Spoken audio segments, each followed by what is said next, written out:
Agbayani.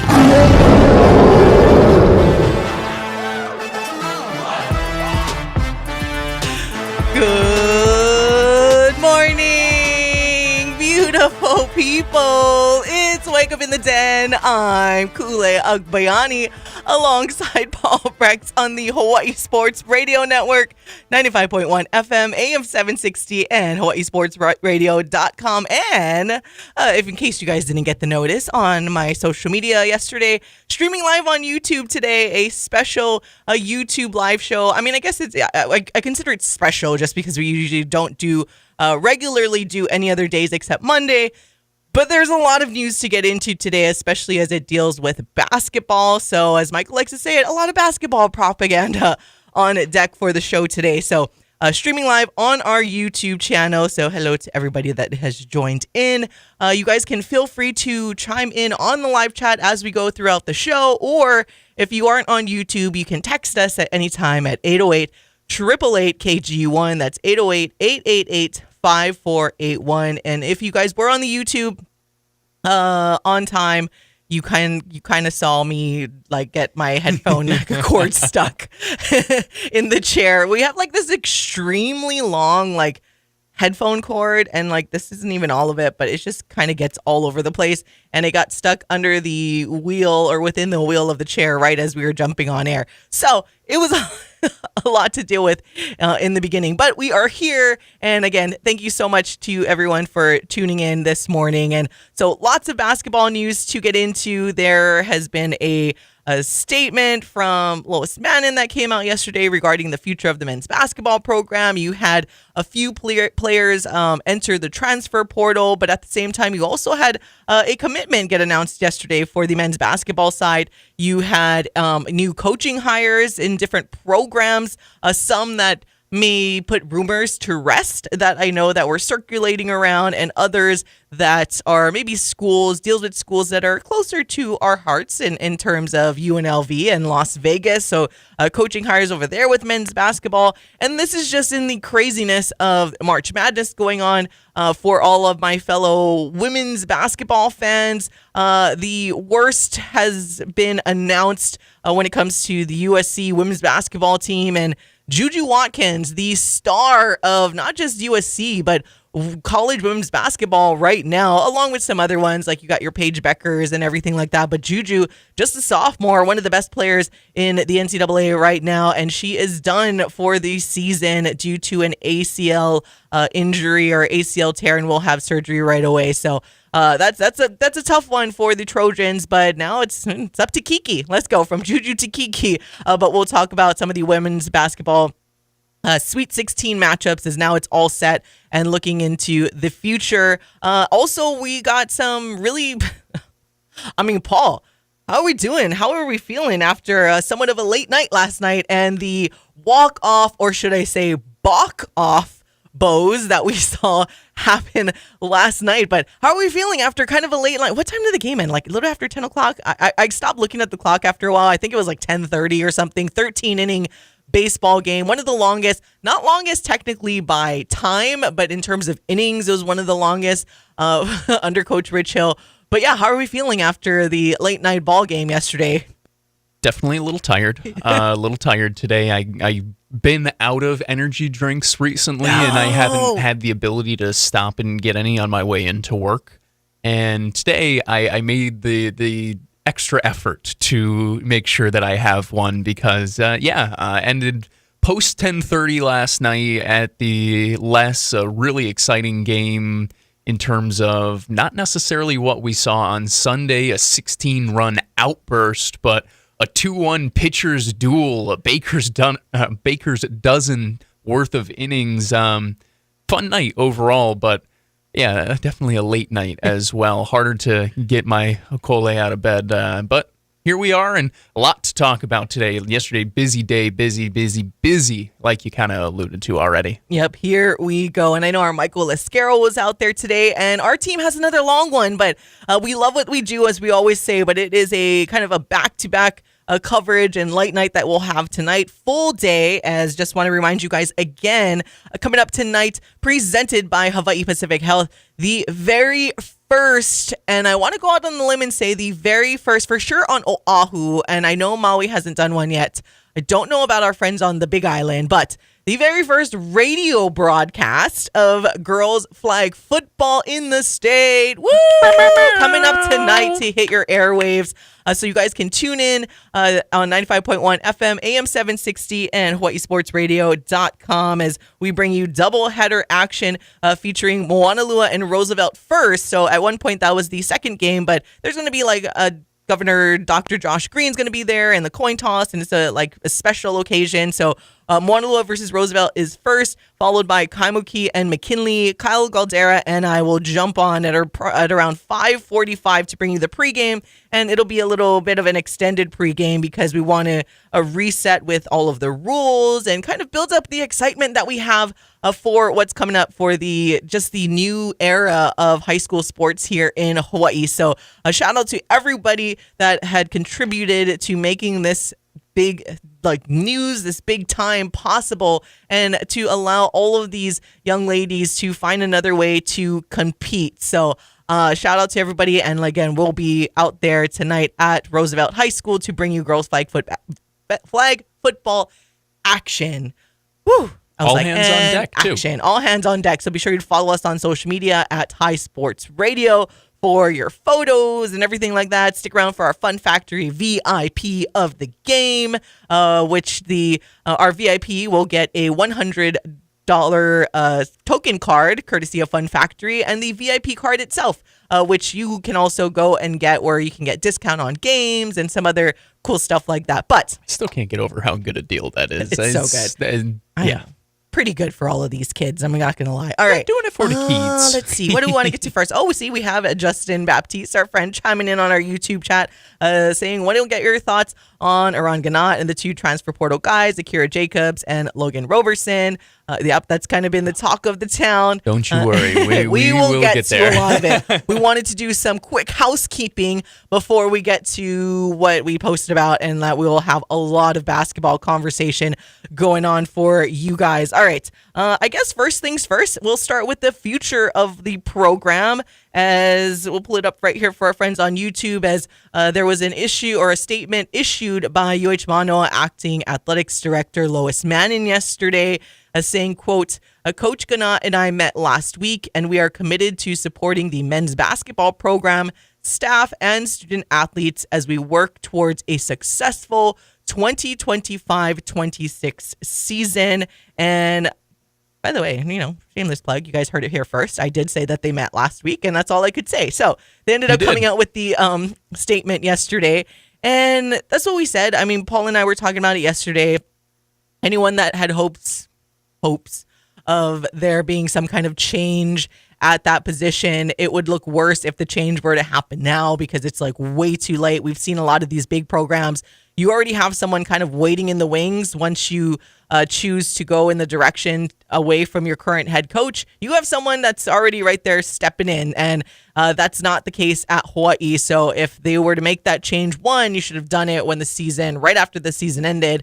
And two, if you did it now, it's just coaches are getting snatched up. The transfer portal's open. It just would not bode well for the program. Now we move forward in how I kind of said, for a position of this importance, a top revenue generating program going into the new era of college athletics, where basketball is, especially men's basketball and women's there is kind of right up there too. But those three sports are really paving the way for all of this alignment behind football. So this is kind of a big deal when it comes to everything going on. So I think it's a good move. I don't think she necessarily owed the public the statement, but I'm glad that they did it just to kind of tell people hey, there's not going to be a change.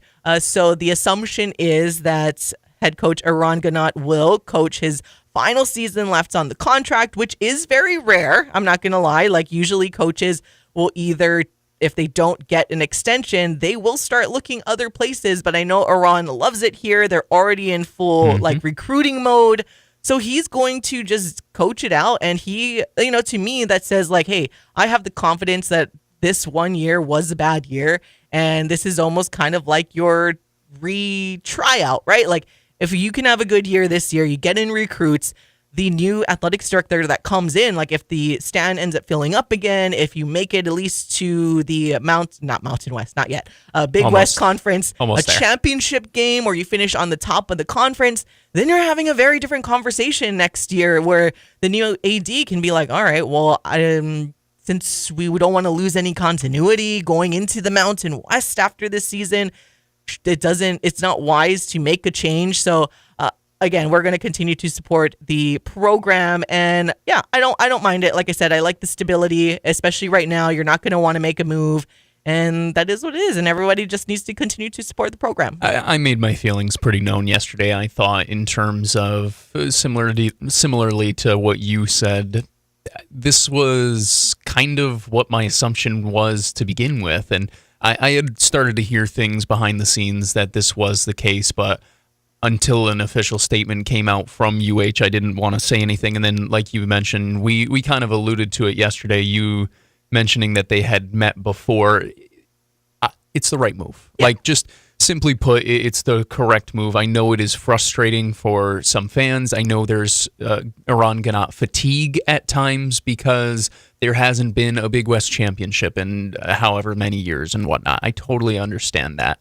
But you needed to either make a move right after the season or you needed to give him a mulligan. And I'm much more of a fan of giving him a mulligan because while it hasn't resulted in Big West tournament championships, you've seen a consistently competitive program year over year, which is not the case across the country for a lot of programs. And I'm from upstate New York, so I continue to use this example, but I look at what has happened with Syracuse basketball, a program that was kind of like a pseudo blue blood for a little bit, where they were approaching that category, almost what UConn was going into these past couple of years before the national championships, almost in that category. And then all of a sudden, I mean, it has been a disaster in upstate New York ever since. And I like Red Autry. I think he's a solid coach and whatnot, but there are fans clamoring for his removal that were very vocal to have Jim Boeheim removed. And I get it. I'm not trying to totally compare Eran Ganot to a Hall of Fame basketball coach. And a P4 program.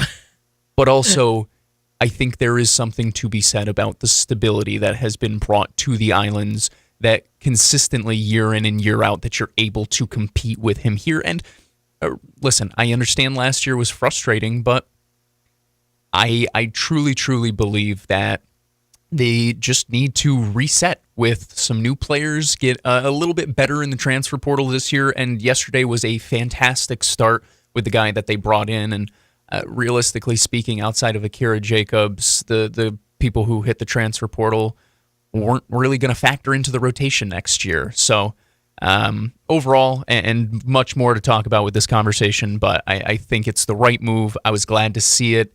And at the end of the day, I think it's the right move for both sides, too, where EG, of course, he wants to prove himself once again. And for the school, this doesn't pigeonhole you into needing to buy him out or whatever. If he has a great year, try and re-sign him and get a new contract. And if he doesn't, then both sides can move on and it's a clean break and you don't have to use the fired word. Yeah, shout out to a lot of people yesterday, especially on it's all there, like a public thread. Shout out to Justin, Gobos 808, and Tony. We had a very good sounding board yesterday publicly on Twitter.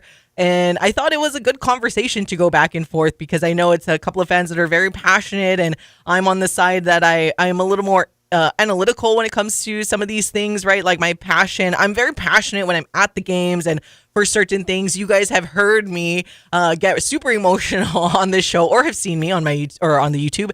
But when it comes to certain things in sports and sports business, like I get very analytical and I'm very much about like the facts and stating the facts and putting it there.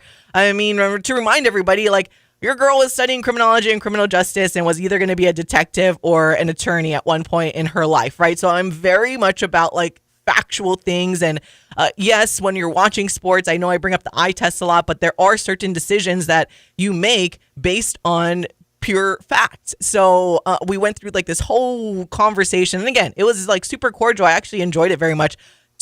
Took a lot out of my workday, not gonna lie. My workday will stretch past the start of the UH baseball game, and that's not with coverage of the baseball game, just because I was like going back and forth of having these conversations on Twitter and then also on like side texts and everything. But yeah, well, we're gonna take a break. I'll tell you a little bit more about those conversations and some of the straight facts when it comes to why we can settle down on assuming and living on hopium that if there was going to be a move at the head coaching position, then all of a sudden, like, this is going to be so much better and be the answer to everyone's like prayers, I guess you can say, and also get you caught up with what you may have missed on the flip side.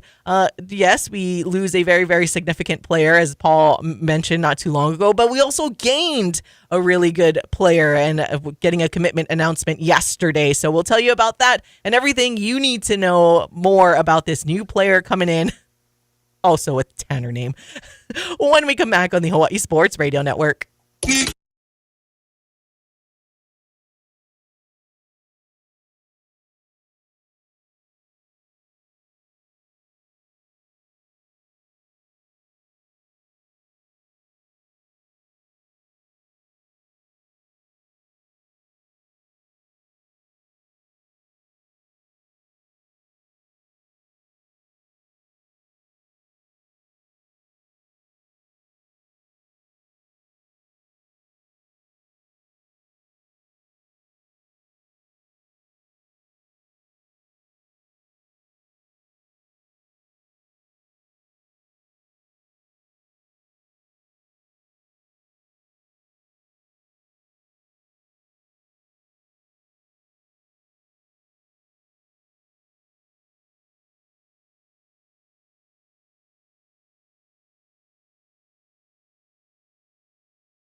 Let's go.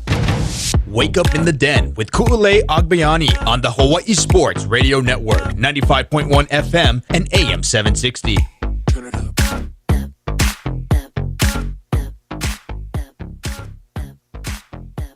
Welcome back to Wake Up in the Den, Ku'ulei Agbayani and Paul Brecht on the Hawaii Sports Radio Network, 95.1 FM, AM 760, and hawaiisportsradio.com. Thank you for tuning in. We are continuing our UH men's basketball conversation, as a lot of big news coming out yesterday. In the first segment, we talked about how acting athletics director Lois Mannon and head coach Eran Ganot had met last week. She released a statement, and they look forward to looking to the future, and Eran Ganot will coach out his final year on his contract and really be coaching for potentially an extension, or who knows, maybe a tryout after a very, very down year that we had this past season. All right, it's time we'll start with some of the tough news that I know for a lot of fans, including myself, that happened yesterday, coming out that one of the, I guess, most popular team players here for the UH men's basketball team, Akira Jacobs, has officially entered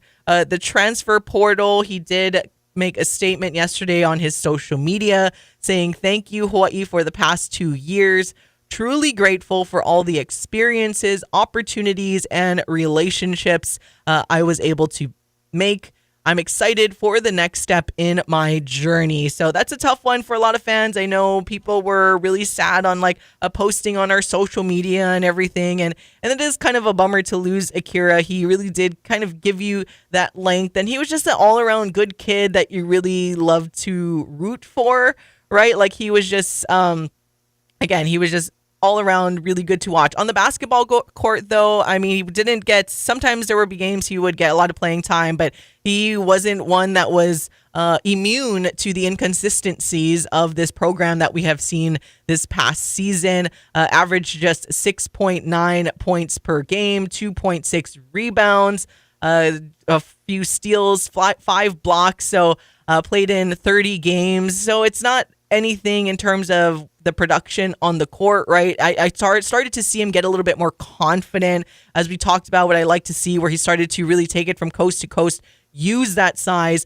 to really drive to the basket, but we didn't see it every single time. And again, I'm still going to miss him as a player. He was always very, very courteous and nice, very much a part of just his Japanese upbringing that he would exude as part of this men's basketball team. So it's going to be a bummer to lose him, but at the same time, I don't think it's something that is quite worrisome in terms of being like, oh my gosh, he was the top scorer, not like Jamel Jones getting on the way out from Donovan Bakersfield. Dent just hit the transfer point, the Mountain West Player of the Year, day after 2 days after New Mexico ended their season. So it's not that. Yeah. So to be fair, there aren't really a ton of players that we can say on this team that would be like, oh my gosh. To be fair, like say Aaron Hunkin-Clater, if he were to decide to go, it would be like, no, like he was the future. You know what I mean? So they still have a lot to rebuild. You got a lot of seniors that left and, 1-year guys, all of that stuff. But at the same time,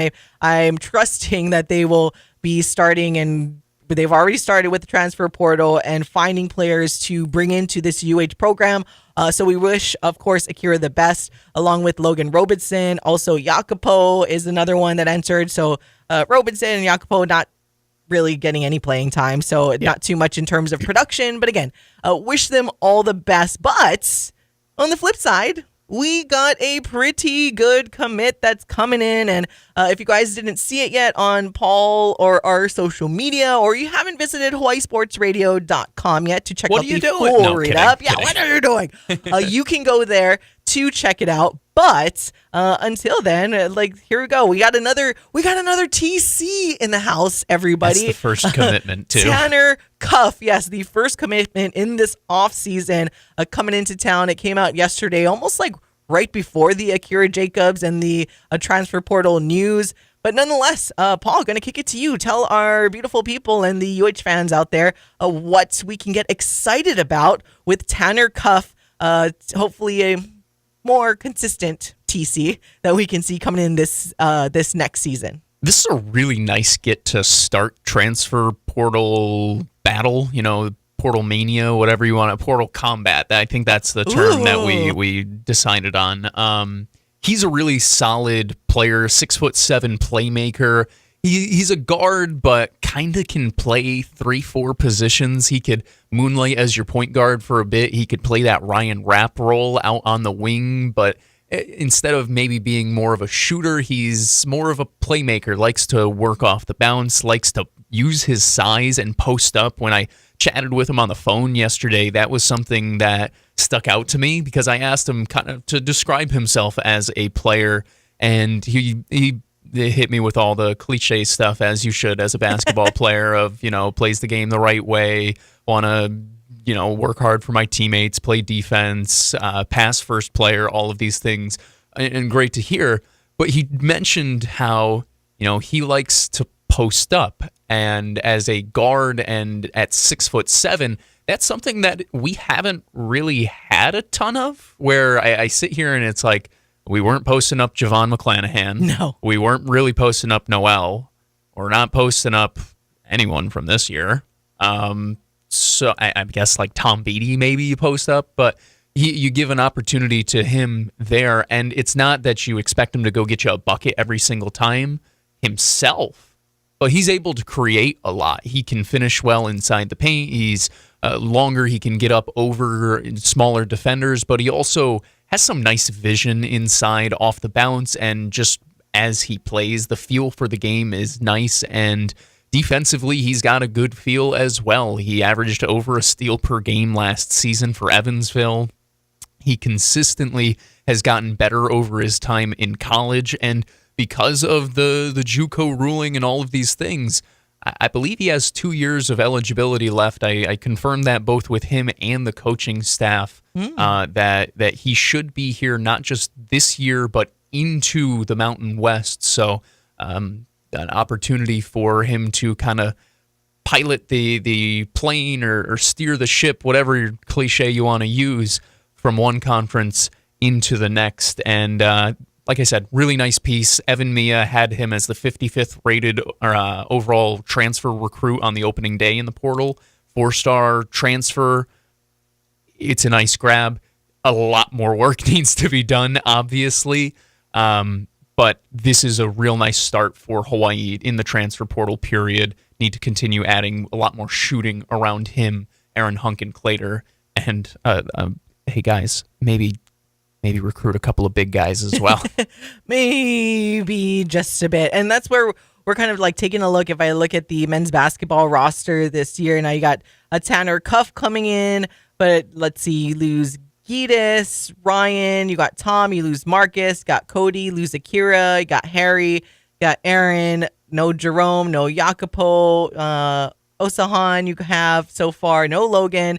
And so far, we still got AJ. So that is like half the roster of last season that Hawaii still is technically returning, and that's including Tanner Huff. So, yes, there is a significant amount of work to be done in this offseason. And trust, from what we're privy to, they are working very hard. Their recruiting trail is red hot. They are working the transfer portal right now. And when things become official and we're allowed to tell everybody, we will. But they, as far as we're telling you guys, the coaches also know that they have to fill an entire half of their roster to replace graduates, and then also to replace the transfers that are going out. Again, 3 transfer out so far, and then all of those seniors. So it's a lot of ground to make up, but nonetheless, that's what this job is about. And that's why it is important, right, to establish what is going on with the future of the men's basketball program. I mean, like maybe in the past,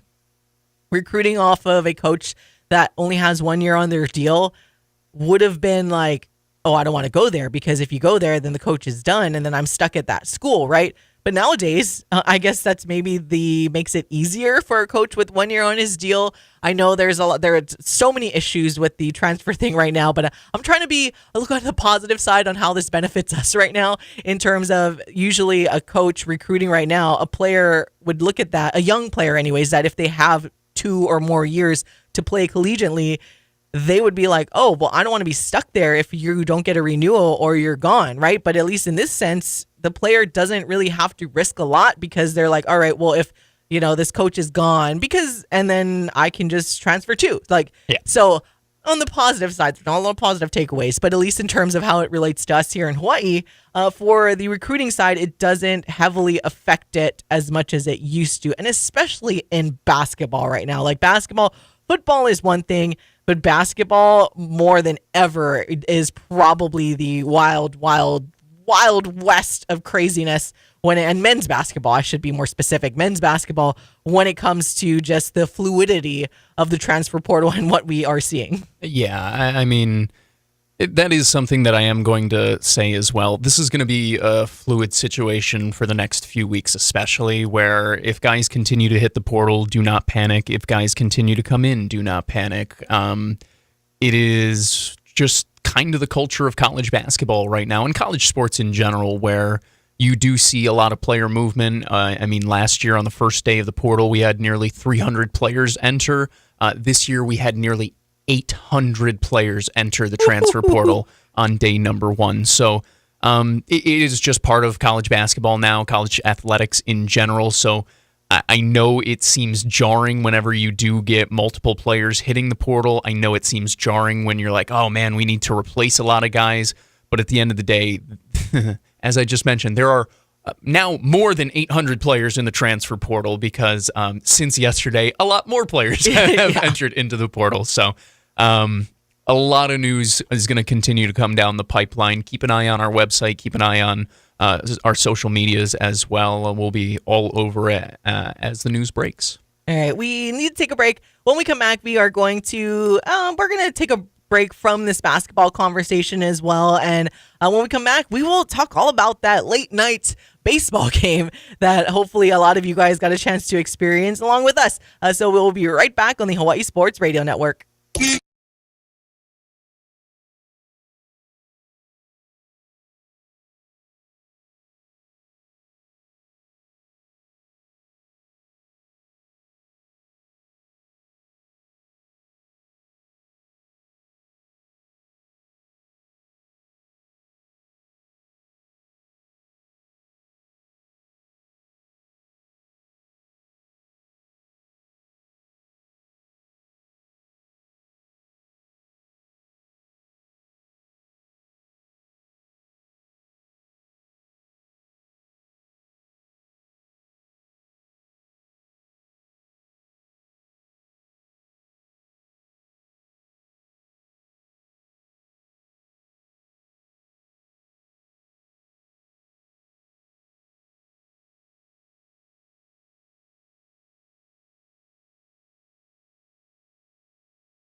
Wake up in the den with Ku'ulei Agbayani on the Hawai'i Sports Radio Network, 95.1 FM and AM 760.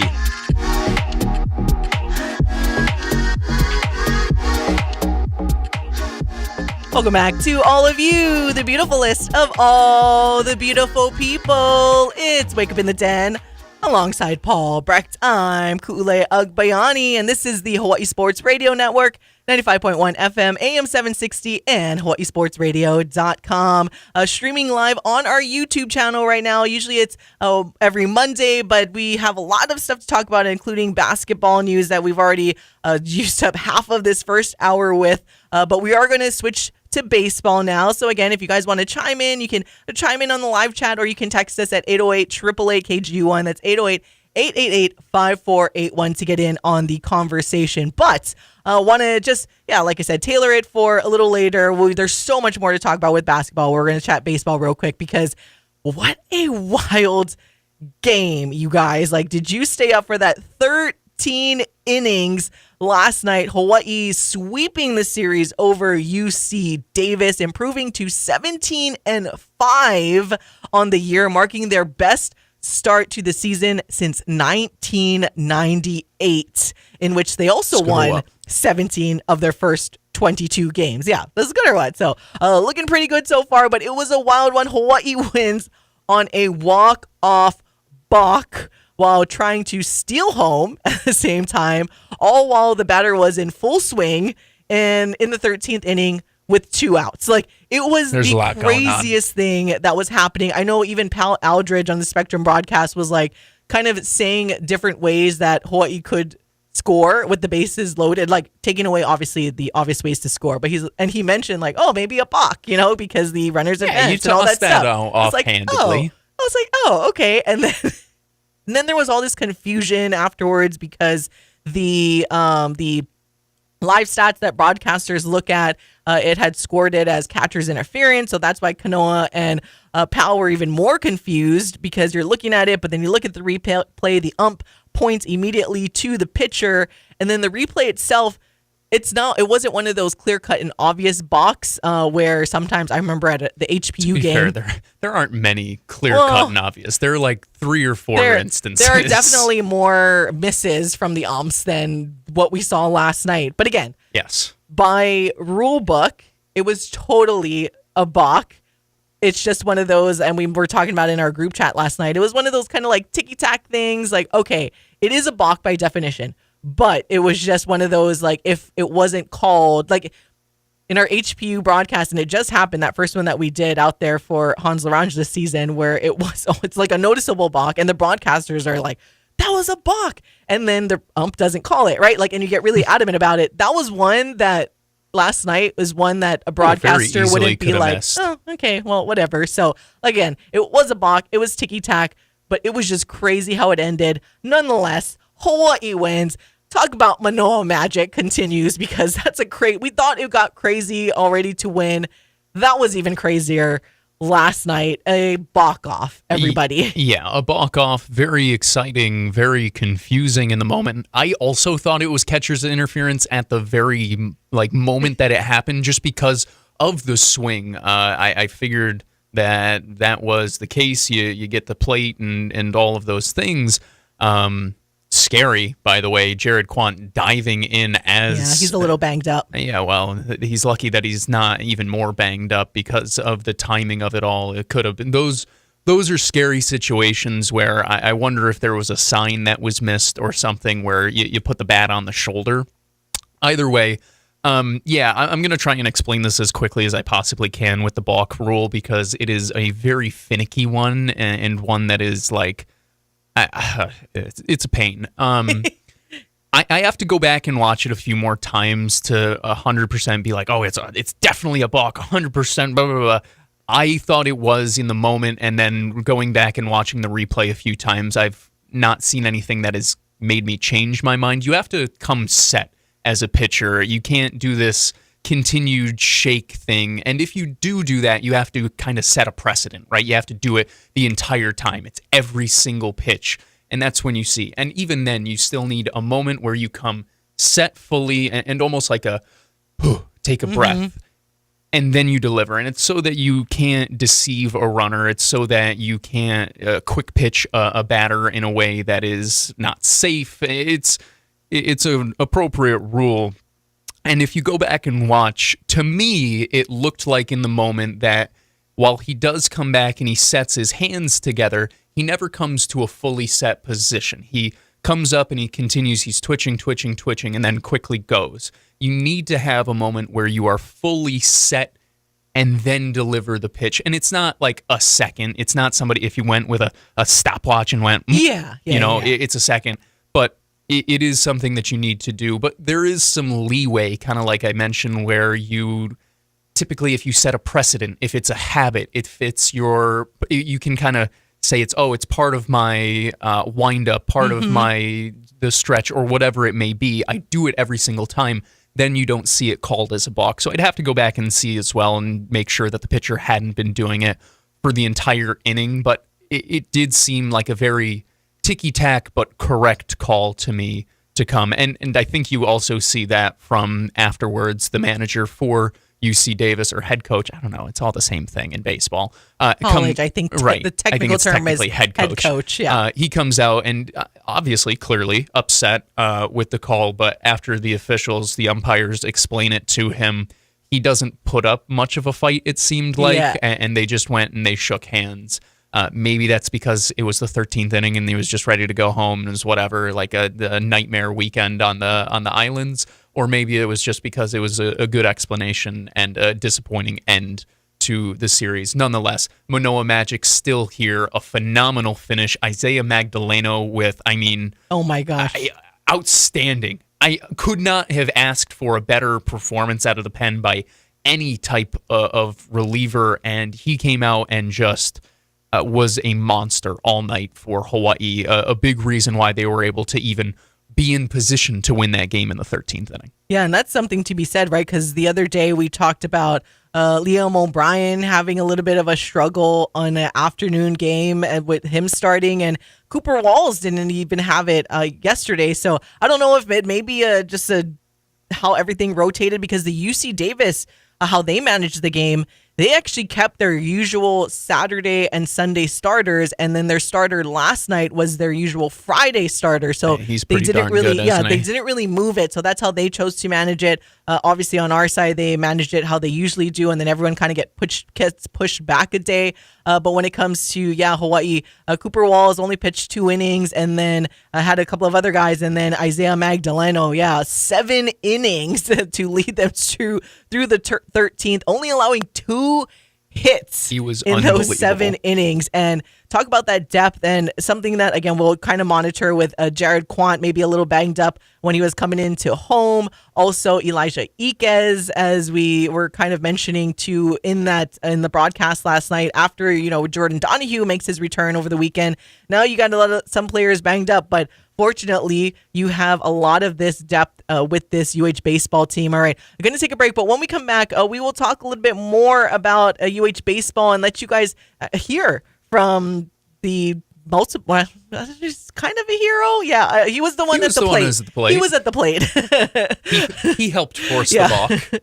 Freshman David Verhel de Dios and a Maui boy. So freshman year was part of actually the team, of the state championship team. And then we'll also let you hear from head coach Rich Hill. But we do need to take a break before we get those to you guys. So we'll be right back on the Hawaii Sports Radio Network.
Wake up in the den with Ku'ulei Agbayani on the Hawaii Sports Radio Network, 95.1 FM and AM 760.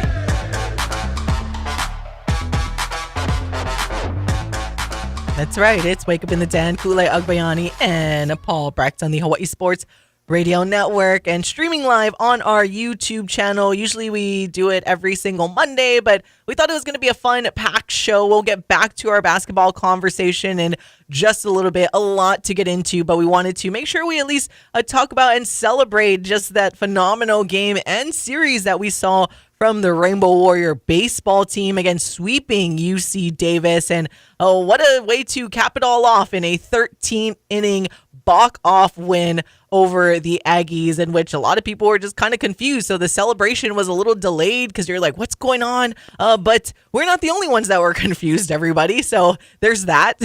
The players and even Coach Hill himself was a little confused at the end. And that's how little the balk, or how like not noticeable that balk was, that was called by the umpire. So it's not just us that were like, was that okay? Was that not? What's going on? Because again, sometimes like it's clear and obvious, especially to baseball people, especially to someone like Coach Rich Hill. Like when we have our broadcasters, they can see it. Sometimes the ump doesn't see it, but they can see it quite clearly. Where last night's game, it was quite the opposite. Everyone seemed to kind of miss it. But the guy that was at the plate, again, bases were loaded. Jared Quant charged into home, and then there was that whole balk off. But a freshman now, one of our new players from Maui, David Verhel de Dios, he was the one at the plate. And here is what he had to say following that interesting ending. All right, Coach, we talked about Manoa Magic. Mm-hmm. This was definitely one way to get it. Is this kind of a... Just kidding. That was the other one. I think I mislabeled it. All right. Cue the other one that probably says Rich Hill. Let's try it. Yeah, I mean, it was pretty crazy. I kind of knew it once I got in. I was like, yeah, we're probably going to win this game. I mean, it's kind of what we do, you know, with the Manoa Magic and stuff. But, like, yeah, I didn't think I was going to be the guy. I actually told Shun that I was going to be the guy to walk it off, but I didn't think it was going to be like that. I thought I was going to get a hit, but... yeah. Actually, yeah. I heard Coach Hill go, he's going, go. And then I saw Jacopo running in the side of my eye. I was like, and then I don't know if the pitcher stepped off first and then threw it home, or if he didn't step off at all and delivered a pitch. Or I think maybe the catcher came forward over the plate and then caught it. I don't know, but it was either one. Your last game of your high school career ended in a tie, right? For Yeah. the state champs for ball. And so how happy are you just to kind of get this win in this very long, drawn-out game? Yeah, I mean, compared to Baldwin rivalry, like, you know, that kind of sticks with you for life, I think. But, yeah, I don't know. That game against Baldwin was pretty fun, though. But, you know, we took, 3 out of 5 games against them, so... But this one, to get this win, yeah, I mean, for me to do it is pretty cool. Like, I feel like I'm representing Maui in my... I was just texting my old teammates just before this, too, so, yeah. And that was Hawaii Baseball's David Verhel de Dios, and he was the one that was at the plate when that balk happened. But here's also, again, even he was like, I don't know. And then this is what head coach Rich Hill had to say following that game. All right, Coach, we talked about Manoa Magic. Mm-hmm. This was definitely one way to get it. Is this kind of a new experience for you? Yeah, steal home to have a walk-off win is definitely, a new experience. I'm not sure that I've, had that in the books in my life. But, all the credit goes to Jared Quant. He just walked down there deep and took off before he had a chance to, really start his windup. I think that's where the balk was called. Jared, this is a long series. The first 2 games of the series, you guys were kind of winning it handily. From today, what were you proud of your boys the most? Starts with Isaiah Magdaleno, being extended all that time, and I mean he was just lights out. I think our guys took some good at bats. We had 12 or 13 hits. Really proud of Jordan Donahue just stepping up, being great. A guy like Kedron Kinsey, just off the bench getting that base hit. Corey Ronan, Ethan Thomas. So there's a lot of heroes tonight. Not too many Monday nights. You're wrapping up a Big West series, so right. You got Hilo tomorrow. Mm-hmm. Just how you feel like you guys answered the call this weekend. Yeah, it's baseball, and you get into the rhythm of the games, and you have an extra inning game that goes till 2 a.m. You play a doubleheader the next day. Our guys are good, whenever we can play at the less, it's a treat. So we'll be ready to go tomorrow. That was UH Baseball head coach Rich Hill following that crazy win yesterday. And like you said, the team turns around and they have to play tonight. They usually will probably see the pitching by committee against University of Hawaii Hilo. So it usually tends to be a fun game against the D2 opponents, and encourage you guys to go out there if you can. But yeah, that was Jared Kwan stealing home, and I think we kind of forgot to mention that. So if you guys missed it, it was kind of a scary attempt to steal because he's running home, and you can see it in the replay and on social media that like the camera is coming like straight at Jared Quan, and then he is running home. The mid swing, right? The ball could have went straight into his face. He actually does kind of like cover his face a little bit or his helmet, and then before he dives in. So there was just so much happening, and at the same time, little happening because there was so much confusion to end that, but it was kind of scary. And Rich Hill said that was the called play. It sounded like in that interview that was what he envisioned would happen for the Manoa Magic, is that he would steal home to win the game. That's not how it happened, but fortunately, Jared Quant hopefully is okay. I know, like I said, I know his arm might be or his shoulder might be a little banged up, but fortunately, the ball did not find his face on that. It went the other way because it went, as crazy as it went great for Hawaii, and it could have went completely wrong in terms of things that can happen in baseball with everything moving so fast. Because when we watch back on it, I'm like, oh my gosh, like Jared Quan is like running to home like this, dives in, keeps his head down, and it was just like, now that I'm replaying it in my head after everything, kind of the excitement and confusion subsides, it was a wild one for the baseballs, for sure. It's one of those moments that you actually rarely get in baseball where there's so much action happening at one time. Yeah. That's one nice thing I will say about baseball, where you always can know what is going on typically, because it's very straightforward. There is one ball that is moving forward. There's not like plays being set up on the back end where it's like in basketball you have these away from the ball actions that whatever. You don't do that in baseball, in whatever. In this one, you had multiple actions on one play with the pitch, a swing, a steal attempt, a balk, all being called at the same time. For a baseball guy like myself, it was quite the thrill. It was the shot of espresso I needed at 10:30 at night. But overall, an incredibly fun game, an incredibly fun night, a great performance by the pitching staff for Hawaii, and the Manoa Magic comes through again, their fifth walk-off on a balk this year. This time, the first balk-off, but the fifth walk-off of the year as they move to, 17-5? I think that's what it is. 17-5. Best start since 1998. Cool. I wasn't even alive yet. Oh my gosh, everybody. Paul just wanted to find a way to throw his birth certificate at all of us. I did. All right, before we go, I want to make sure we remind everyone, in case you guys can't listen past or into the 9 a.m. hour, that we do have girls flag football, the opening day of the OIA season. Again, everyone's been playing scrimmages and everything. I know the ILH opened up over the weekend, but it is the OIA day today, and Kyle Galdera and I will bring you the play-by-play. Paul and Michael will be on site to give you all of the updates on our social media, and then also the post-game coverage that you'll be able to find on hawaiisportsradio.com. So broadcast begins at 5:45 p.m. this afternoon, and you can listen on 95.1 FM, AM 760, or hawaiisportsradio.com. And if you miss it, you can listen on demand as well, wherever you get your podcast. So we'll be out there, but this concludes hour number one. And we will be back for hour number two on radio, online, and of course, streaming on our YouTube channel. And we got a lot to get into. We'll get back to basketball, we promise, because our chat's kind of going crazy. We got some text messages, and there's a lot of stuff. We are rocking and rolling today on this Tuesday. So we'll be right back on the Hawaii Sports Radio Network. The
to more Wake Up in the Den with Ku'ulei Agbayani on the Hawaii Sports Radio Network, 95.1 FM and AM 760.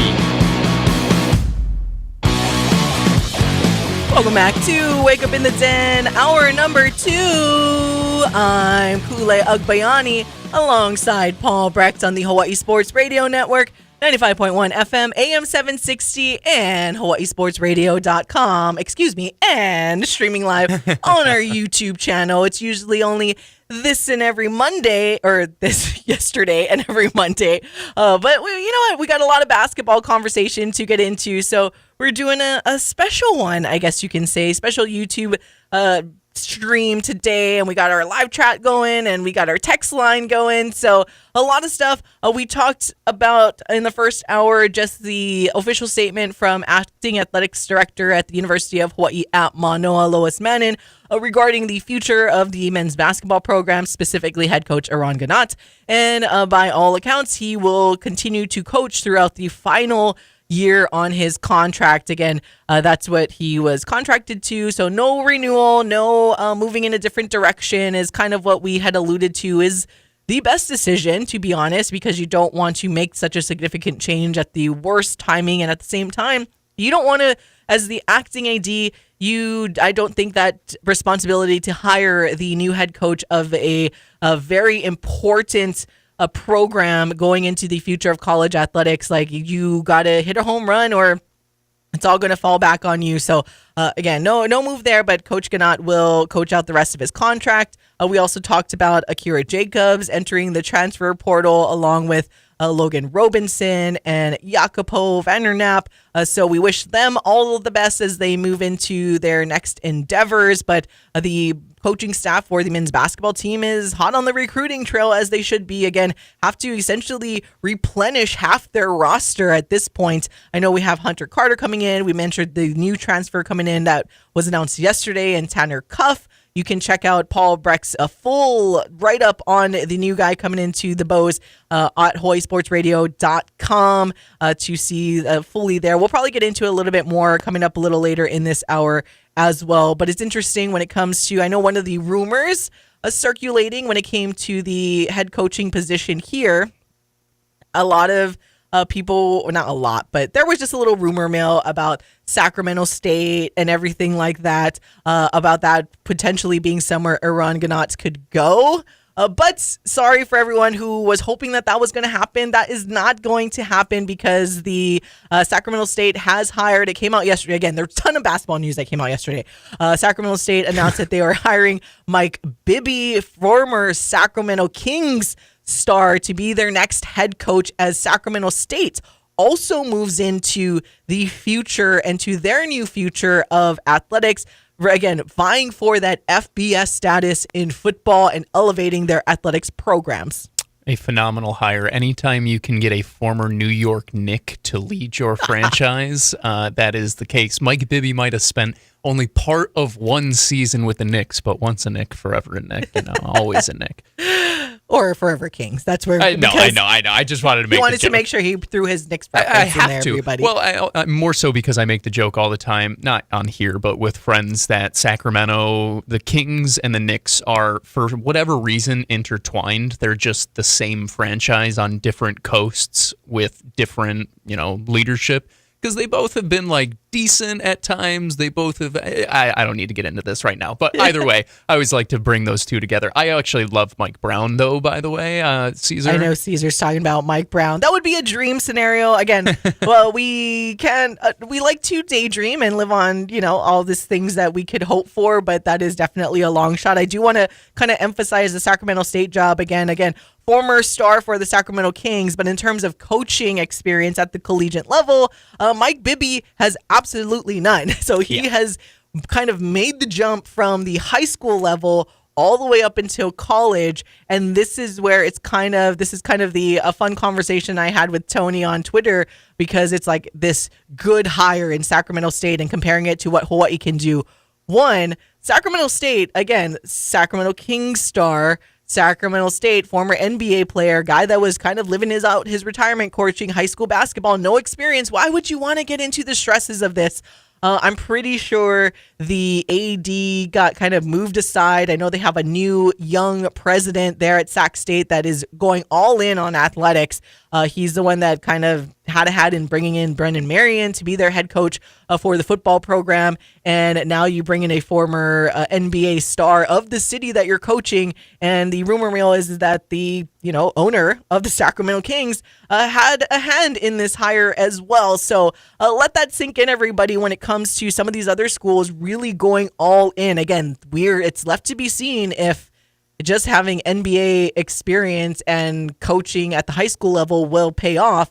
But something that I kind of said yesterday, the good thing with Sacramento State and for Mike Bibby is they have a ton of resources. Like, let's just say their staffing budget is double the size of what the University of Hawaii gets. So you can have the head guy who I 100% believe will be a good head coach if he is just being a coach of the basketball team. Right now, Sacramento State can bring in the right assistants or director of basketball operations or whoever that is needed to make the program successful. Why? Because they can afford it. So they can bring in like a director of recruiting that has experience, a general manager that knows how to navigate the current NIL and the, what will be the final judgment of the House settlement coming up on April 7th. So they're going to be able to bring in all of these people with all of the finances that they have. And again, having a little bit of a hand in it with the ownership dollars of an NBA owner to try to elevate, not only, we see the Kings have pretty good seasons, and now to elevate the school that literally has the name Sacramento in it, and kind of the rags to riches story potentially is what they're looking at, right? Like, you get a school that nobody really knew about. They compete in the FCS in football, and now they are going all in on their athletics programs, and especially football and men's basketball, because again, that's the driving force between everything that's going on in college athletics right now. So I know, like I said, my debate on Twitter started yesterday because we were going back and forth between this being a good hire, and I was like, it's not necessary. We don't know if it's a good hire yet. It's a splash hire. It's cool. It's cool to say that your head coach is a former NBA guy of the team that is your city. But this is kind of the landscape, right? And that's where we kind of talk about being a little more realistic as University of Hawaii fans, that's not necessarily someone that I think I've even posed that question on social media. I was like, find me the NBA owner that is going to put their money in there to get some replacement to play $500,000 as we go into the Mountain West. And that's kind of where the conversation always continues, because again, do I think Eran Ganot is like the greatest coach of all time and there's no one better in Division I basketball that can coach better than him? No. But when we're being realistic here, and when we are comparing the past to the current situation, again, I get it, you guys. Like, I get it that the style of basketball, and I also said that in our little conversation on social media, I get that people are, kind of done and it feels stale and the crowds are dwindling, yada, yada, yada. But when you look back on what Hawaii has produced in terms of men's basketball, when it's like, let's go back to the glory days, let's do this. What glory days are we talking about? Because when you look at winning percentage, Eran Ganot in his 10 seasons has a better winning percentage than Riley Wallace, who is in the UH Sports Circle of Honor, right? Like, and Coach Riley Wallace, again, this is no way a knock on him and his achievements as well. It's just, there is no precedent. Before that, right? It's been years since Hawaii even made it into the tournament before that 2015-16 year. And I know everyone wants to say, oh, that was Gib Arnold players. Fine. Gib Arnold also got us sanctioned, right? Like, Eran does everything by the rules, and he has a high level of character. He treats the media very nice. There's people that write very bad things and very negative things about the program. You know what? He is still welcome. He doesn't go all like Dan Hurley or the SID for UConn on the media. It's always cordial, always is like, oh, like he's kind of bummed. He's just human. It hurts his feelings to see when there's negative stuff put out there on the program. But he's a professional. He won't cut any media member out of anything, and he's always nice. He told Paul congratulations for his, marriage. So he just has this high level of character that is hard to find in Division I basketball. So, and I Trust me, I know that's not like the end all be all. Like, let's just find someone nice and be okay with being mediocre. That's not what I'm saying. It's just when you look at collectively just what the product on the field and the consistency of winning, if you take out this past season and then you look at just the character that Eran Ganot is, it's hard to say like, oh, we can just totally get rid of him and find someone that will instantly come in here at that salary to be able to do better right away. And if someone does better right away, they're going to get poached right away. So like is that something Hawaii fans are going to be okay with? I know some say they are. It's like, say someone comes in 2 years, we're in the Mountain West championship game, yada, yada, yada. And then the coach is gone and then we're rebuilding every couple of years, right? Like there's a lot to be said about the consistency that goes into this men's basketball program. And someone even posed the question for me yesterday because, again, someone that was going to be an attorney at one point in her life. I'm all about the facts. So when I was doing the research on the, the winning percentage, right? Like Eran Ganot overall, 592 in his 10 seasons. Riley Wallace at 557 winning percentage. And someone was like, we'll take out that 25-16 winning season. I was like, yeah, it's still more. It's like at 556. So a little bit more than the 557 of Riley Wallace. And that's including this past bad season. So the winning is there. And that's the part that I can't wrap my head around with everybody talking about like, oh, the glory days of, it's not like the glory days that we talk about with UH football, right? Like going to the Sugar Bowl most recently. And that's why I bring up recent precedent. And shout out to one of our guys, Justin, that was like, I don't like talking about the past. I want to look ahead. I get it. But with everyone complaining, I'm like, all right, well, 2001, 2002 was the last time that they won the conference, they won the tournament, and they went to the NCAAs. That's the last time. So what are we talking about with the glory days now that we're in a new era of college basketball? And I know everyone wants to bring up Alika Smith days, AC Carter days. That's where I grew up too. Like I love those days of basketball, but that era is not now. It would be like debating the MJ, LBJ conversation on who's the better basketball player. It's different. It's just a different time. Like both were great in their respective eras. And that is what it is. Like you can't keep comparing that. And then people talk about the attendance. Well, I mean, how about they just make the game day experience more fun? Like, where are the students? Where are the students at these games when we were winning? Like, where was the students when we were like that 20 and 14 season, 11-9 in conference, 10-5 in conference? Like, I don't remember. I know we're coming out of COVID, but 2 years ago, they weren't packing it with students, with lightsabers and all of that stuff. I know Jamie Smith had a hand in that, who was on the basketball staff, but a coach on the basketball staff shouldn't be responsible for the marketing that goes into the basketball games and bringing in the students. So it's a whole thing. And I guess that's my long rant of saying that I think people just need to start tailoring their expectations to and just continue to support the program and what Eran Ganot has done here. And so be it. It was with Gib Arnold's players, but was able to get to the second round of the NCAA tournament. Prior to that, Bob Nash, 3 losing seasons. Gib Arnold, again, mediocre, like 500, just above 500, really. But then the sanctions hit. Benji Taylor, again, 500 in conference. And then he wasn't character-wise, is questionable as the interim head coach. So I don't know what is this glory days that everyone is talking about where they're like thinking that we can come back to the late 90s or mid 90s and replicate what was done in the mid 90s and bring it to what we're dealing with right now and think like, oh, it's going to be so great. Hawaii's not a basketball school. Like I don't know how I can state this any more flatly, any clearer. It's not. It never has been. Nobody from the continent thinks of you as a basketball school. And you know why that is an issue? Because you recruit kids from the continent to come play out here. So it makes things difficult in that sense. And that is a historic thing. So, and I mean this with as much respect as possible. It's just not, it's not a legacy program. It's not. It's not even a legacy program in terms of mid-majors.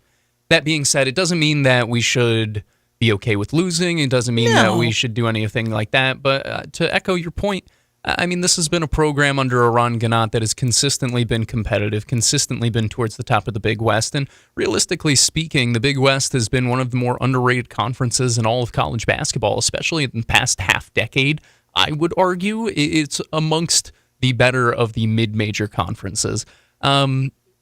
Yeah, listen, man, I totally understand the fatigue. I understand that there are ways to voice these types of things, but the fact of the matter is that Hawaii doesn't have the same resources as some of these schools from the continent. As you allude to, Sacramento State, yeah, they got a guy in, I like Mike Bibby. I think it's a good hire for them. I think it could be exciting, but similar to BYU, they have people behind the scenes pulling strings. They have a little more financial weight that we'll say that gets tossed around. And I mean, I feel like we have the same conversation about football, right? Where we need the NIL dollars for football, and we're struggling to get that there.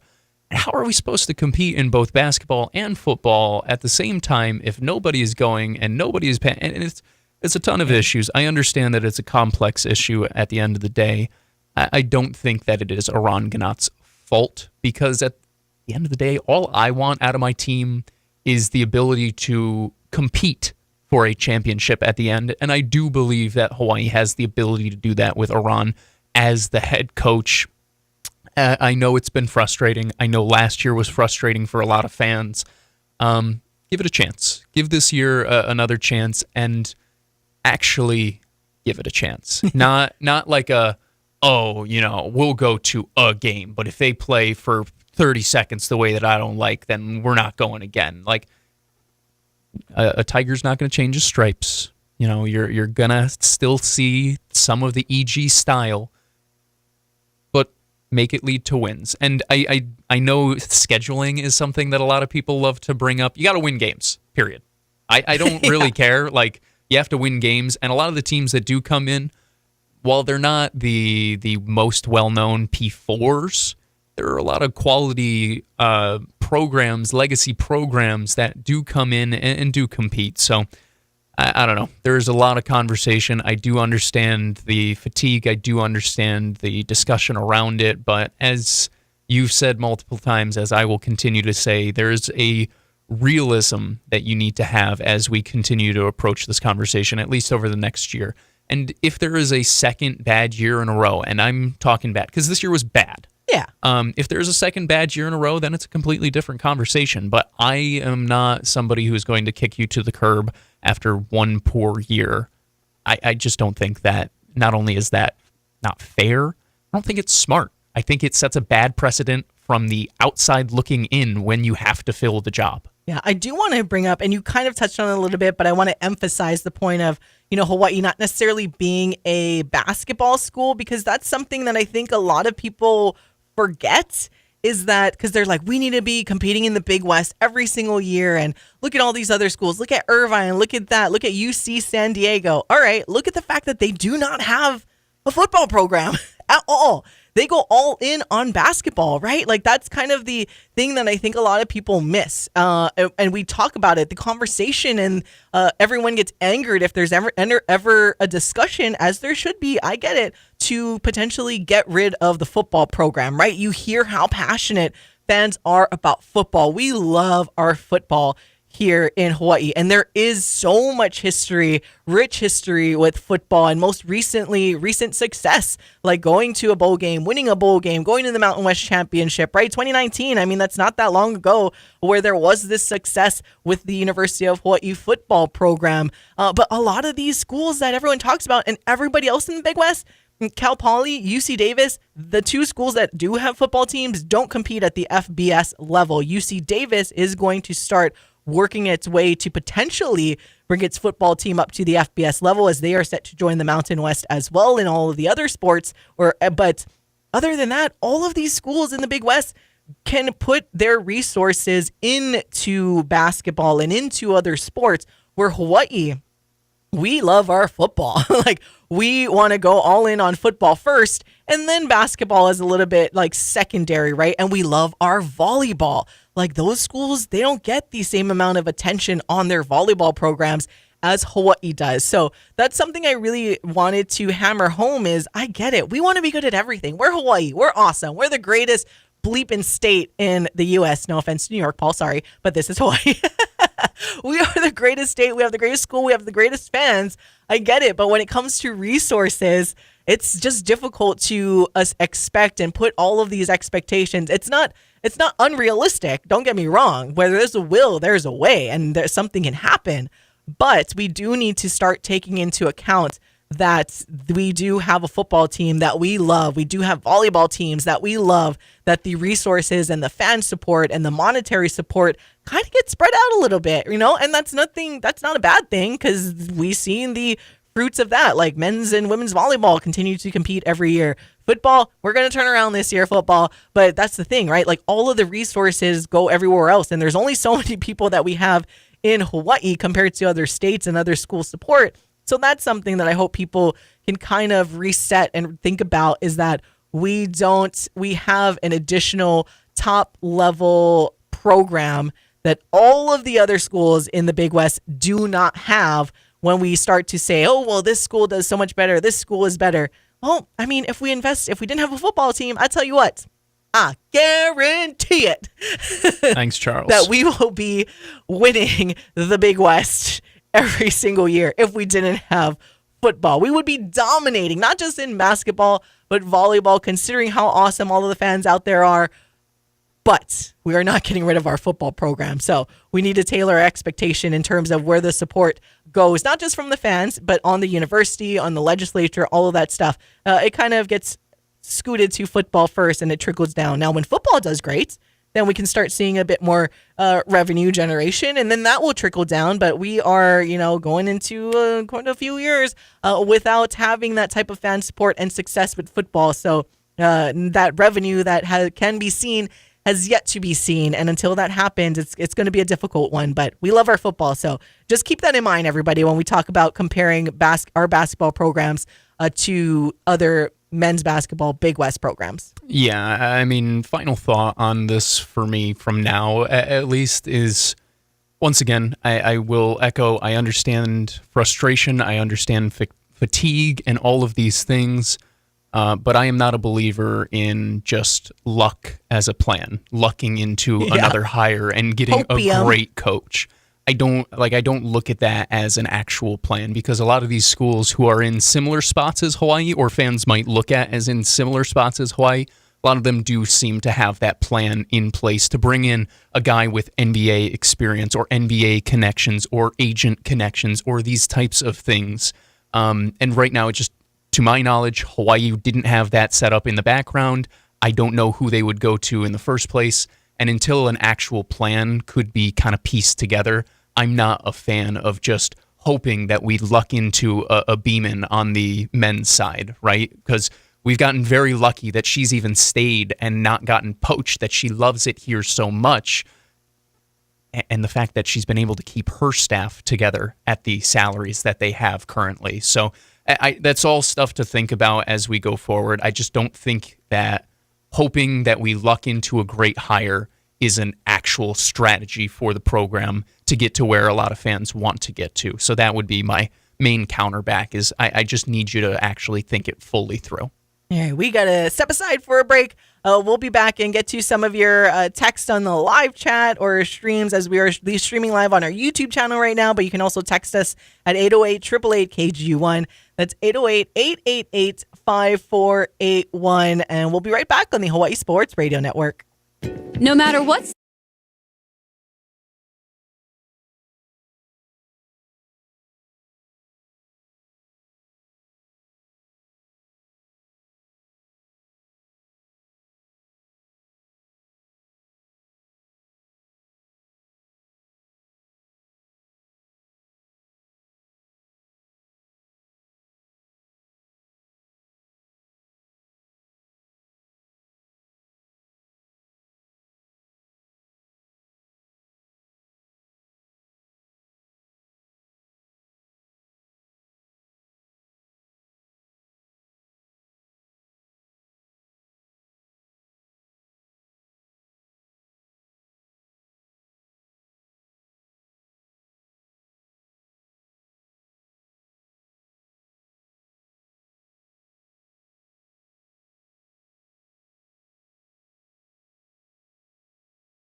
Wake Up in the Den with Ku'ulei Agbayani on the Hawai'i Sports Radio Network, 95.1 FM and AM 760.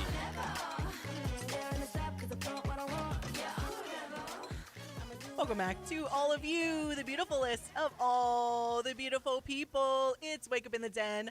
I'm Ku'ulei Agbayani alongside Paul Brecht, and this is the Hawai'i Sports Radio Network, 95.1 FM, AM 760, and hawaiisportsradio.com. Mahalo for tuning in this and every weekday morning from 8 to 10 on HSRN and streaming live on our YouTube channel every Monday for sure. But today we're doing a special YouTube live stream. So go ahead there and make sure you subscribe and do all of the good stuff.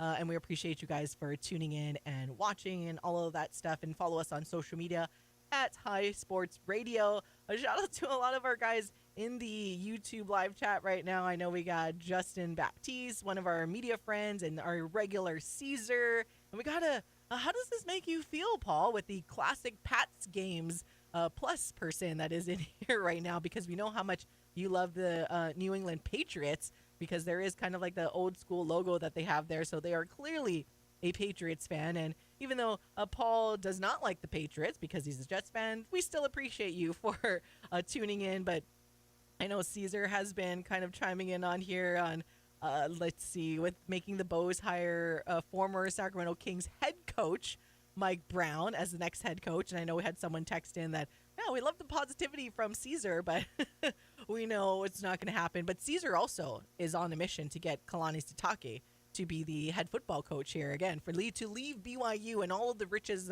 and glory that come with being the head coach at BYU.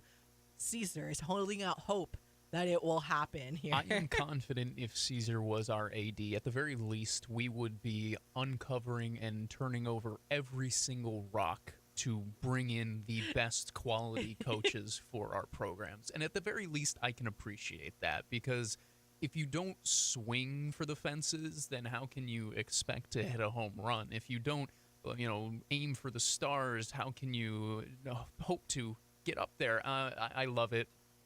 I also love Mike Brown. I just think he's a really good dude, really good coach.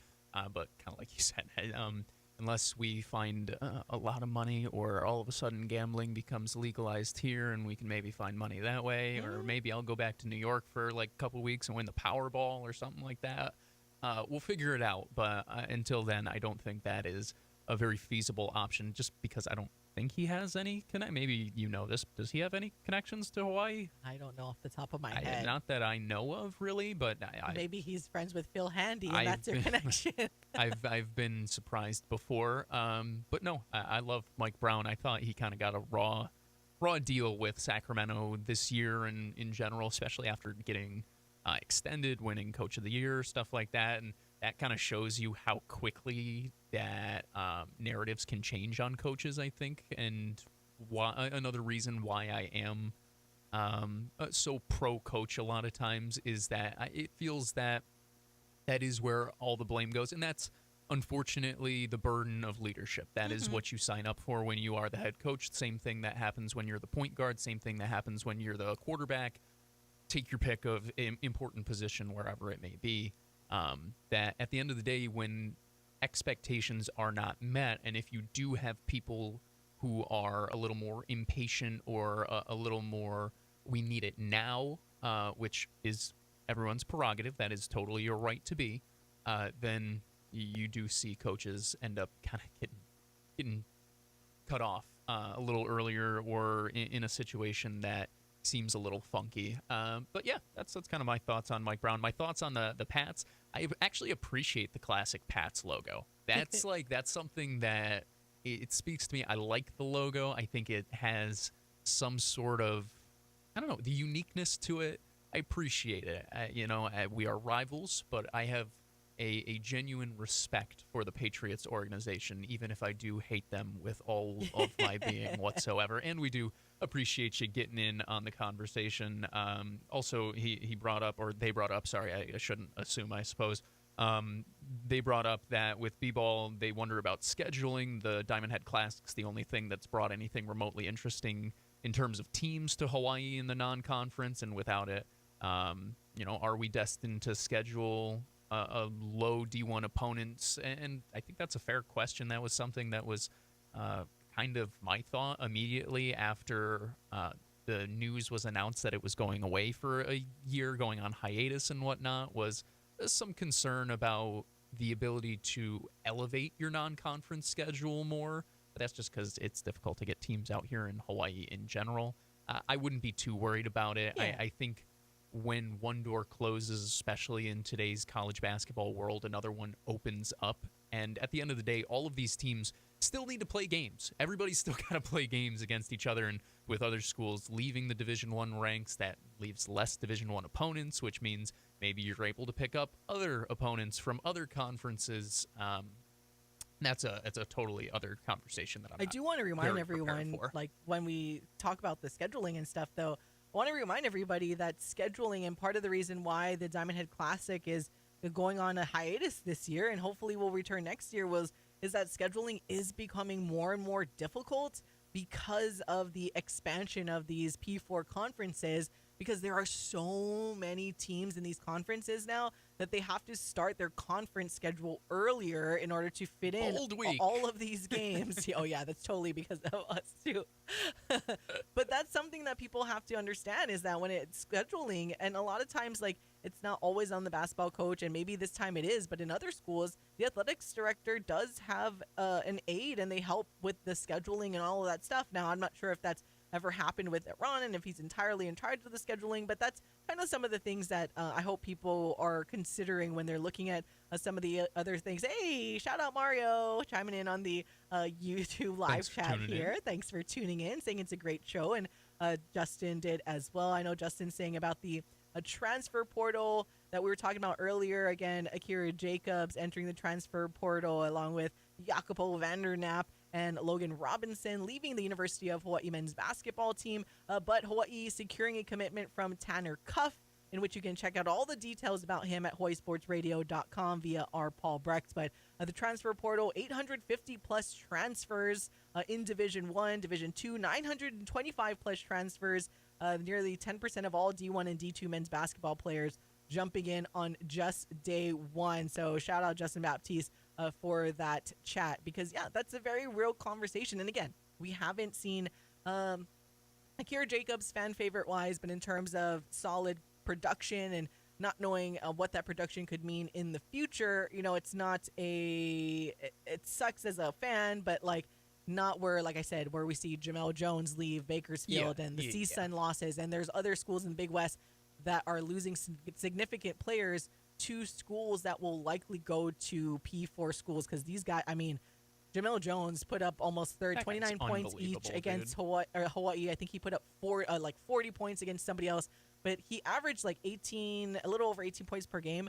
But like against Big West schools, it was like insane. Like nobody could stop him. Like I think it was CSUN, the athletic CSUN. He put up almost 40 against 45 that team. in one game. I think that was the one, because I was in shock at how many points he put up against a quality and like very athletic team. But so we could likely see him at a P4 school. Hopefully, you know, maybe gonna get some NIL money. Like I get it, but he will likely be the one to go up and not so much. I mean, I hope, like I said, I hope things work out for Akira and everybody else. But you saw what happened with Morsek going into a situation with Fresno State and now entering the transfer portal once again, along with a couple of other players. So it's so crazy with everything going on in the transfer portal that this is the reality. And I hope a lot of people, not just the Hawaii kids, but also just everywhere else, that are really considering this, not being easily convinced by the adults in the room, as you know, our friend Chris Brown from Sano like to say, that the adults don't always have the best interests for these kids, both the men and the women. So it's just important to keep that in mind as we see everything going on. Hey, shout out Alex in Adelaide. Good morning, guys. It's Taco Tuesday. Taco Tuesday. What were you gonna say, Paul? No, this is.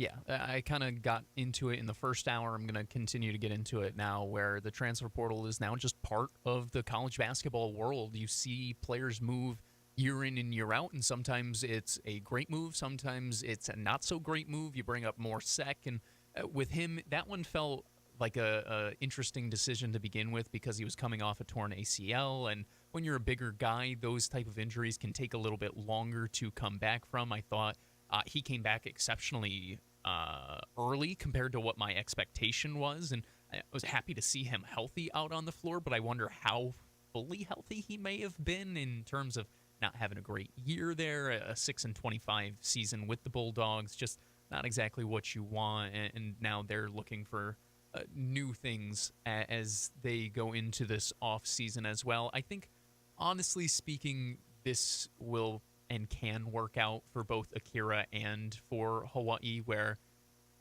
I think Akira needs a different situation.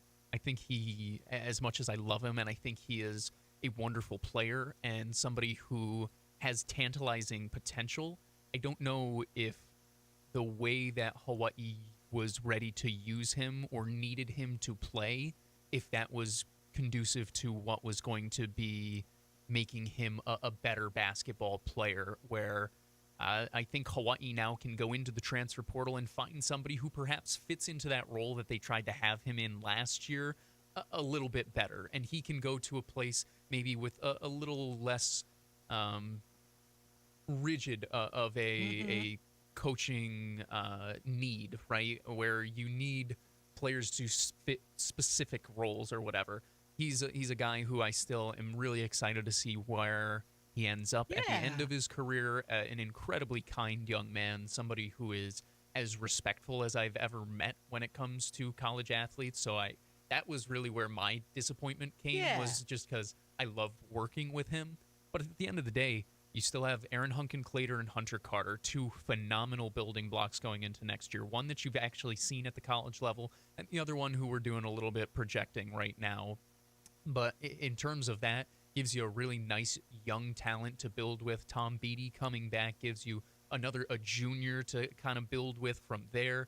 I'm excited about the group still and what they're able to do in the transfer portal, because that is, and I know we've been hitting on the negative side a little more of the transfer portal and kind of how impactful it can be. It's also impactful for our team. We can bring in these good players. Well, that's why I wanted to bring back the positivity, because here we go. For all of our fans that are not watching on our YouTube channel and are listening right now, in case there was any doubt, we got Mario Clater chiming into the YouTube chat, and he is the father of Aaron Hunkin-Clater, who became one of the fan favorites throughout this season. We saw everything he was able to do, and he was a phenomenal player. Paul was very high on this young guy. Like before, once he announced that he was committed to the University of Hawai'i, I mean, Paul looked at his highlight stuff and was excited. But Mario confirming that, in the case there was any doubt, Aaron is staying home and continuing to be a Rainbow Warrior. And Mario saying, "Let's go, Bows Nation. Yes, let's go." So, and that's the thing I've always said, right? I know people are always saying, "Oh, how come we don't have this player? How come we don't have that player? Why do we keep recruiting so-and-so like the, Australian or New Zealand?" I'm like, celebrate our guys. Yeah, I hate that. Like, celebrate the players that we have here. Be optimistic about other guys that could come in and trust in the coaching staff. But let's celebrate everyone that's here and everyone that chooses to stay here. And there you go, like Aaron Hunkin-Clater, who very much wanted to come and play back at home. And now we can see with Hunter Carter coming in and how fun that will look. And then we were talking about Tanner Cuff. So there is a lot to be optimistic about, especially after such a down year last year. But the future looked bright. Like, the stuff that we saw from Aaron is really impressive. Very true point guard-esque that we kind of haven't seen. I mean, Jovan McClanahan was a solid player, but he could have been someone that maybe would have been even more productive had someone like Aaron been at the point and Jovan at the 2, right? And that's similar to Cody. Like, Cody Williams, he's great at the 2, not so much a true 1, right? But Aaron is totally this true point guard. So it's going to be fun and celebrating the future. He's the only true point guard on the roster last year. He's an awesome young building block. Hunter Carter continues to be an exciting piece. He keeps racking up accolades in his final prep season before joining the Rainbow Warriors. And with Tanner Cuff coming on in from Evansville, a 4-star transfer recruit, these are exciting pieces to look at. And when you have good players, when you have players like AHC who can make others better, that also gives you a piece as a coach to go into recruiting and be like, hey, look at these guys that we have. This is how they can elevate your game. This is how we can all grow together. That was something when I was chatting with Tanner Cuff yesterday. He was excited about when he chatted with the coaching staff, and part of the reason why he was able to commit so quickly to Hawaii was because he believes in the vision that they have, that he believes in the vision that he sees with these players that are going to be around him, that the players that they're going to continue to pursue. And that's the type of thing that we need to focus on as we continue to go on into the offseason, into next season, and the years following. You need to celebrate the players that are here, and there are good players. Use them, build off of them. Let's go win a Big West championship. Oh, let's go. That would be so funny. I think that would be hilarious. I mean, obviously, we're always rooting to win a Big West championship. But if Eran were to lead this team, get in the right guys, and Hawaii wins the Big West Conference tournament, or even, you know what, even if they win the Big West Conference regular season, I think that would be a huge feat, as this would be the final year of the Rainbow Warriors and Rainbow Wahine in the Big West Conference. So it'll be interesting. Before we go to break, I do want to bring up a text. This got this about like an hour ago, so my apologies. But just someone chiming in on, hi, any updates on Parker executive search in March and April to conduct listening sessions to gather community inputs, question mark. Also, more Micah shows. That's from our Vegas texter, and saying GL at the end like they always do. But no updates in terms of the Parker executive search and the community hearings. I'll let you know if we hear anything like that.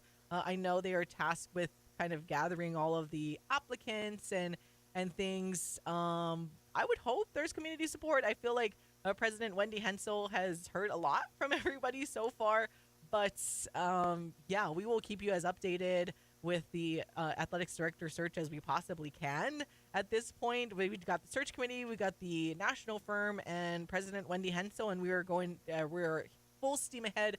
However, the local search committee, I know, has not met yet. They are should have their first meeting sometime before the end of this month, but they have not met yet. At least that's what I asked and found out on Sunday. So we will keep you updated as much as we can. Obviously, a lot of the information that is said within the meetings themselves, we will not be privy to, but we can at least get you updated on when they are meeting and what the steps that are moving forward.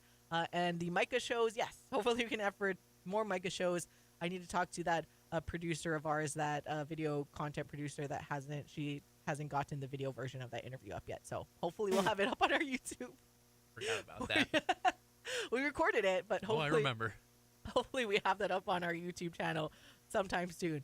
Probably not within the next couple of weeks. No, I'm just going to be honest. This next couple of weeks are really crazy. Something you can look forward to tomorrow for Mana Wahine Wednesday. One, we'll have a lot of post-game content and interviews from our girls flag football broadcast today. But also tomorrow, my featured interview for Mana Wahine Wednesday will be cheerleader for UH in Rachel Radona. So Kamehameha School's Kapa Lama graduate and a senior cheerleader for the University of Hawaii. And it was fascinating, you guys. Like, she is so cheery. If you want to smile so big in the morning, she was incredible to talk to, but not only from a cheer standpoint and a UH standpoint, but this woman is like an incredibly talented artist. Like, art as in career type of art, not just, oh, that looks really good. Like, she's legit, but it'll be a fun time. Anyways, gotta step aside for a break. We'll be right back on the Hawaii Sports Radio Network.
Back to more Wake Up in the Den with Ku'ulei Agbayani on the Hawai'i Sports Radio Network, 95.1 FM and AM 760.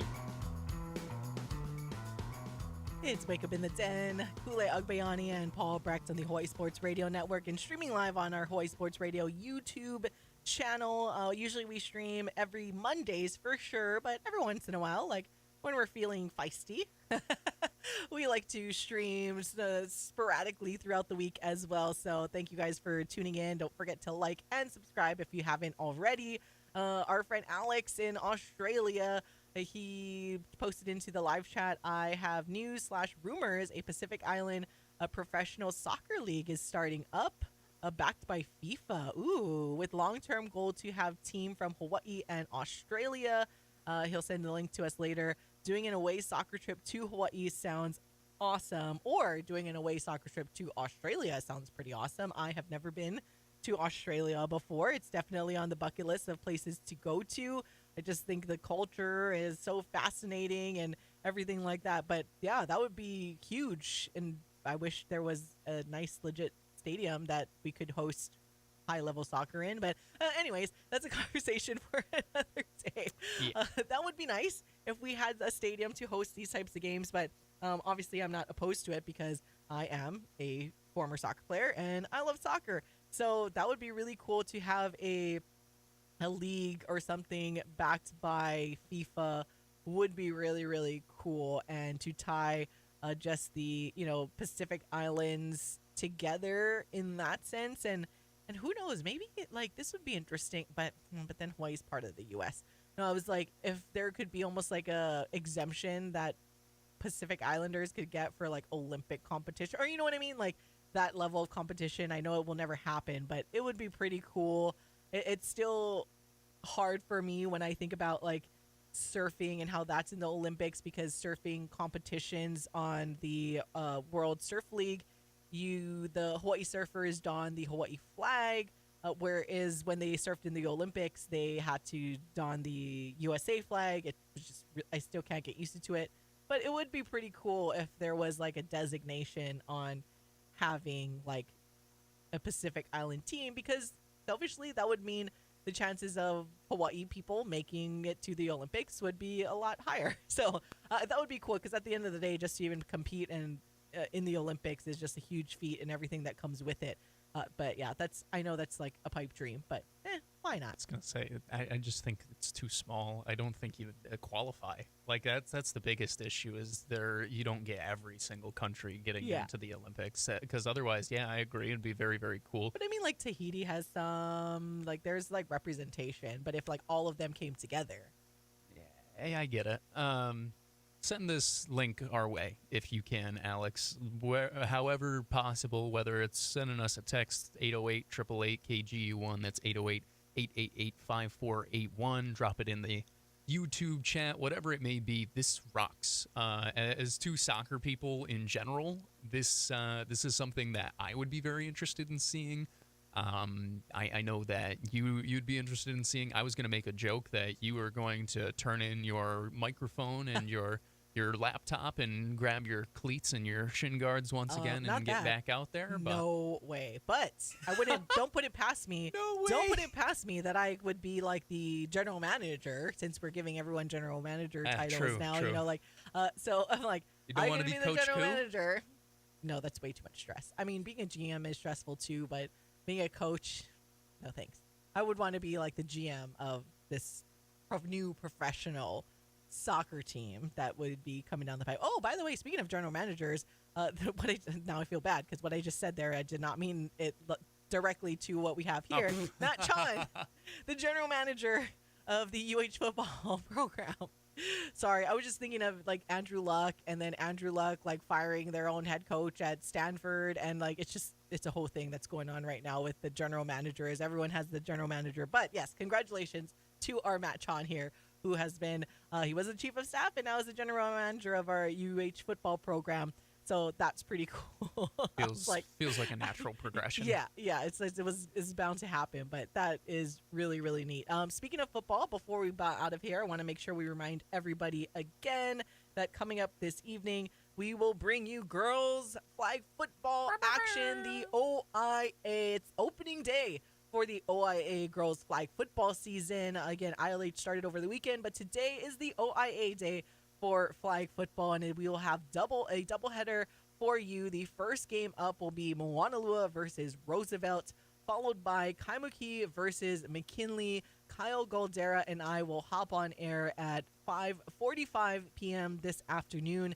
You guys can listen in on 95.1 FM, AM 760, and HawaiiSportsRadio.com for all of the play-by-play action. Be sure to follow us on social media so that you guys can keep up with everything that Paul and Michael will be putting out there. And of course, photos and recap will be up, and the broadcast where you guys can listen to the game if you missed it or you just want to listen to it again.